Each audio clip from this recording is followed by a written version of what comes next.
Hello friends, नमस्कार। Welcome to Sandhya Flex. आज सवाल ये है कि आखिर हम क्वालिटी प्रोडक्ट निकालें तो निकालें कैसे। आज मेन पावर का पास जो है, उनके काम करने का जो तरीका है, इफ़िशियंसी है, वो काफ़ी अलग हो चुकी है। कंपनी को रसातल में ले जाने में सुपरवाइज़र और मैनेजर का जो अहम भूमिका निभाते हैं, उसे हर एक ऑनर को सतर्क रहने की ज़रूरत है। आज मैं Mithilesh Chaudhary, owner of the Sandhya flex rubber and PVC product. हम अपने ही इंडस्ट्रीज में हम खुद खड़े होकर के डाई को सेटिंग कराते हैं। क्या होता है, जैसे डाई आप 1-1 लाख 2-2 लाख का डाई बनाते हो, लेकिन ऑपरेटर क्या करता है, इंचार्ज वहाँ पर खड़ा नहीं रहता है, मैनेजर वहाँ पे खड़ा नहीं होता है। तो फर्स्ट क्या होता है, कोई भी डाई को हम जैसे खोलते हैं और उसको नेक्स्ट हम वो डाई को प्लानिंग में लेने वाले हैं, तो उसको प्रॉपर तरीके से पेपर व्हील, बफिंग व्हील से एयर के थ्रू प्रॉपर तरीके से साफ़ करने की ज़रूरत है। उसमें किसी तरह का भी कोई पार्टिकल नहीं रहना चाहिए। जब तक वो पार्टिकल निकल नहीं जाते हैं, तब तक आपको उसको घिसने की ज़रूरत होती है। उसमें एक लुक आती है, एक शाइनिंग आते हैं, और जैसे वो शाइनिंग आने जब तक नहीं आता है, तो आपको क्वालिटी प्रोडक्ट चाहिए पीवीसी वाटर स्टॉपर में, तो संध्या फ्लेक्स को ही आपको कॉन्टेक्ट कराना पड़ेगा। क्योंकि संध्या फ्लेक्स का जो ऑनर है 25 इयर्स का एक्सपीरियंस के साथ अपने कंपनी को रन करता है, जहाँ पे A to Z प्रोसेस को ध्यान में रखता है। आप अभी देख पा रहे हो, ये जो डाई है, नेक्स्ट जो डाई है 230x6 8 mm और 10 mm की जो डाई आपको सामने दिख रही है, ये लगने के लिए इसको तैयार किया जा रहा है। होता क्या है, और कंपनियों में या हमारे ही कंपनी में अगर ध्यान नहीं दिया जाए, तो ऑपरेटर क्या करते हैं, अपने टाइम को सेव करने के लिए थोड़ा सा एक्टिविटी नहीं रखते हैं और उसी डाई को as it is same die को लगा देते हैं। तो लगाने के बाद उसमें जैसे जैसे हम उसमें प्रोड्यूस करते हैं, एक्सट्रूडिंग करते हैं, तो कुछ ऐसे पार्टिकल जो होते हैं, जो कि रेनफोर्समेंट जो होते हैं, कि चलते चलते हीट के अंदर जिससे कि आपका आइस बनते जाते हैं, और वो जो पार्टिकल जो रहते हैं आपको दिखता नहीं है, लेकिन वो उस डाई के अंदर इस तरह से एडेसिव हो जाते हैं, चिपक जाते हैं मेटल के अंदर। और जैसे उसके अंदर से आप कोई प्रोडक्ट को एक्सट्रूडिंग करते हो, उसको अंदर से पास करते हो, आपका जैसे कि आप जो कंपाउंड बनाते, पॉलीविनाइल क्लोराइड, टाइटेनियम डाइऑक्साइड या वाइट कलर बनाते हो, तो वो आपको कलर खुल के आने नहीं देता है, क्योंकि पहले से उसमें पार्टिकल चिपका हुआ रहता है।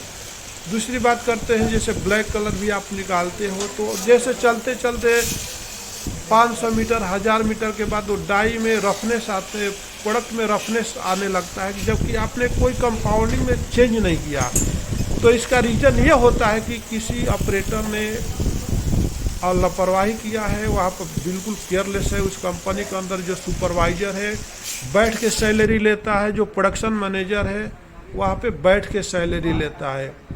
तो ये चीज़ को आपको ध्यान रखने की ज़रूरत है, और डाई को प्रॉपर तरीक़े से क्लीन करके ही आप अच्छे फिनिश प्रोडक्ट निकाल सकते हो। तो ये जो काम करता है Sandhya flex rubber and PVC product करता है, जो काफ़ी टैलेंटेड और एक्सपीरियंस के साथ जो मिथिलेश चौधरी आज मार्केट में उतरा है, तो ईच एंड एवरी स्टेप पे हाथ लगाता है। और उनका जो काम करने का जो तरीका है, जो सिस्टम है, आप देखोगे सुनोगे तब परेशान हो जाओगे। मिथिलेश चौधरी 5 बजे मॉर्निंग में उठता है और बाई वॉक करके अपने कंपनी 5 किलोमीटर उनके घर से कंपनी पड़ती है, अब बाई वॉक करके 6 बजे कंपनी पहुंचता है बंदा, और जा कर के A to Z अपने हाथों से के सामने का, कभी भी डाई को चेंज करना है तो सामने रख के चेंज कराता है, ताकि हमारा प्रोडक्ट जो है किसी तरह का प्रॉब्लम ना हो।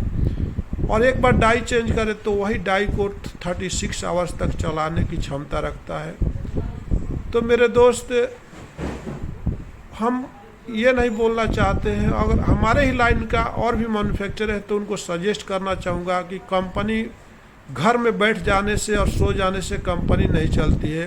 कंपनी ऑनर को अगर कंपनी चलानी है तो भैया ईमानदारी और दिल से मेहनत करने की ज़रूरत है, क्योंकि आप खुद कोई जब तक काम नहीं करोगे, जब तक इन्वॉल्व नहीं होते, आपका गुड प्रोडक्ट निकालना मुश्किल ही नहीं नामुमकिन है। कि आज जो वर्करों की मेंटालिटी है, काम करने वालों को जो इफ़िशियंसी है, वाकई में बिल्कुल डे बाय डे ख़राब होती जा रही है। तो हमें ज़रूरत है एक अच्छे प्रोडक्ट निकालने की, एक अच्छे क्वालिटी निकालने के लिए। तो ईच एंड एवरी स्टेप पर आपका इन्वॉल्वमेंट बहुत ज़रूरी है। तो जैसे ही सपोज डाई हम लोग को रेडी होता है, तो हमें करना क्या होता है, डाई रेडी करने के बाद, साफ करने के बाद, क्लीन करने के बाद पेपर व्हील से, इसके बाद आपको सिलिकॉन ऑयल आप यूज करिए, ताकि सिलिकॉन ऑयल जो होता है 400 डिग्री टेम्परेचर पर जब तक वो डाई चलती रहेगी, उसमें एक कांटेक्ट बना रहेगा। आज आए दिन हमारे जो ऑपरेटर है, सुपरवाइजर है, अपने कुर्सी से हिलने को नाम नहीं लेते जब डाई चेंज होता है। तो वहीं पर लापरवाही होती है। जब सिलिकॉन ऑयल दिया गया है कि जैसे डाई चेंज करना होता है, तो वो डाई को सिलिकॉन ऑयल अप्लाई कीजिए। तो डाई को सिलिकॉन ऑयल लगाने से आप 24 आवर्स, क्या मैं बोलता हूँ कि 7 डेज तक वो डाई को चलाते रहिए, कभी उसमें माल चिपकने का चांस नहीं आएगा, रफनेस नहीं आएगा। ये मेरा मिथिलेश चौधरी का 25 ईयर्स का एक्सपीरियंस है। तो आपने देखा इस वीडियो को, और आप भी अपने कंपनी में इम्प्लीमेंट कर दीजिए। कि मैं ये नहीं चाहता कि मैं ही अपने कंपनी को इम्प्लीमेंट करते रहूं, और भी है इस प्रोडक्ट में अगर कोई पीवीसी वाटर स्टॉपर बनाता है तो ये चीज़ को फॉलो कीजिए। क्योंकि हमारा सबका एक ही एम है कि हमारे देश को अच्छा देना, बिजनेस देना है, हमारे कंट्री को आगे बढ़ाना है। अपने आप को सुरक्षित करना कोई ज़रूरी नहीं है, लेकिन सबको सुरक्षा देना सबसे इम्पोर्टेंट है। मिथिलेश चौधरी का फोकस है कि आज कंस्ट्रक्शन, हमारे इंडिया का कंस्ट्रक्शन और अदर कंट्री से बहुत ही वीक है। उसका जिम्मेदार हम लोग जैसे मैन्युफैक्चरर का जिम्मेदारी होती है। अगर सभी मैन्युफैक्चरर क्वालिटी प्रोडक्ट देने लगे कंस्ट्रक्शन को, चाहे एल&टी हो, चाहे गवर्न इंडिया हो, चाहे HCC हो, न जाने कितने कंस्ट्रक्शन कंपनी एक मैन्युफैक्चरर के ऊपर डिपेंड करती है। वहाँ पर मैन्युफैक्चरर जो है उनको क्वालिटी प्रोडक्ट नहीं देता है, तो कंस्ट्रक्शन ज़्यादा दिन तक टिकाऊ नहीं होता है। अगर कंस्ट्रक्शन में आपको किंग बनना है, तो आप Sandhya flex rubber and PVC product को ही कांटेक्ट कीजिए, ताकि जहाँ पे